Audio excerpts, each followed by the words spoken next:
একটুখানি কথামৃততে আজকের আলোচ্য বিষয় হলো ঈশ্বর ছাড়া কি সংসার? কি ত্যাগ করবে, কি বা গ্রহণ করবে? এই বিষয়টি অত্যন্ত মনোযোগ দিয়ে শোনার বিষয়। আশা করি ঠাকুর শ্রীরামকৃষ্ণের এই কথাগুলি মনোযোগ দিয়ে শুনলে আমাদের মনের অনেক সংশয় কেটে যাবে। তো আলোচনা শেষে অবশ্যই একটা লাইক দিয়ে দেবেন, আর সাবস্ক্রাইব না থাকলে তাও করে দেবেন, এই আশা রাখি। চলুন শুরু করি। ভগবান শ্রীরামকৃষ্ণ বলছেন, হরি ভক্তি হলে আর জাতি বিচার থাকে না। তাঁর পাদপদ্মে ভক্তি সার, আর সব মিথ্যা। তিনি তুলসীদাসের কথা উল্লেখ করে বলছেন, পরশমণি ছোঁয়ালে অষ্ট ধাতুও সোনা হয়ে যায়। এই হরিনামই হলো পরশমণি।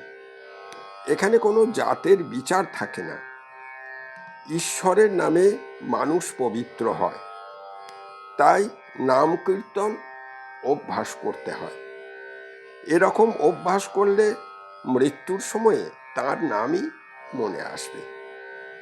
ঠাকুর আরও বলছেন, সংসারে থেকেও মাঝে মাঝে নির্জনে গিয়ে তার চিন্তা ও নাম করতে হয়। কারণ সংসারে বিষয়ের জন্য অশান্তি লেগেই থাকে। যিনি এই সংসারে থেকেও তার নামগান করতে পারেন, তিনি হলেন প্রকৃত সাধু। আসলে ঠাকুর বলছেন, পাঁকাল মাছের মতোই সংসারে থাকতে হয়, গায়ে যেন বিষয়ের পাঁক না লাগে।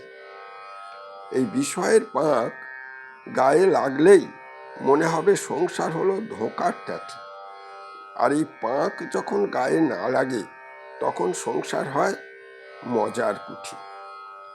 ধোঁকার টাটি কথাটির অর্থ হলো মায়ার আবরণ, মজার কুঠির অর্থ হলো আনন্দ উপভোগ করা। ঠাকুর একটি ছোট্ট গল্প বলছেন, তোমরা সংসারে আছো, তা ভয় কি? শ্রী রামচন্দ্র যখন সংসার ত্যাগ করার কথা বলেছিলেন, তখন রাজা দশরথ চিন্তিত হয়ে বশিষ্ঠ মুনির শরণাগত হন।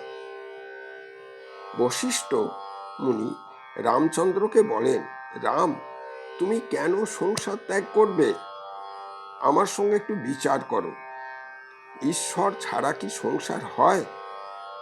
তুমি কি বা ত্যাগ করবে, কি বা গ্রহণ করবে? তিনি ছাড়া কিছুই নাই। তিনি অর্থাৎ ঈশ্বর মায়া জীব জগৎ রূপে প্রতীয়মান হচ্ছেন, তাই তাকে ছাড়ার কোনো প্রশ্নই থাকে না। তাকে দর্শন হলে সব সংশয় মিটে যায়, তখন ভক্ত নিশ্চিন্ত হয়। যেমন নৌকার পালে হাওয়া ধরলে মাঝি নিশ্চিন্তে বসে তামাক সাজে।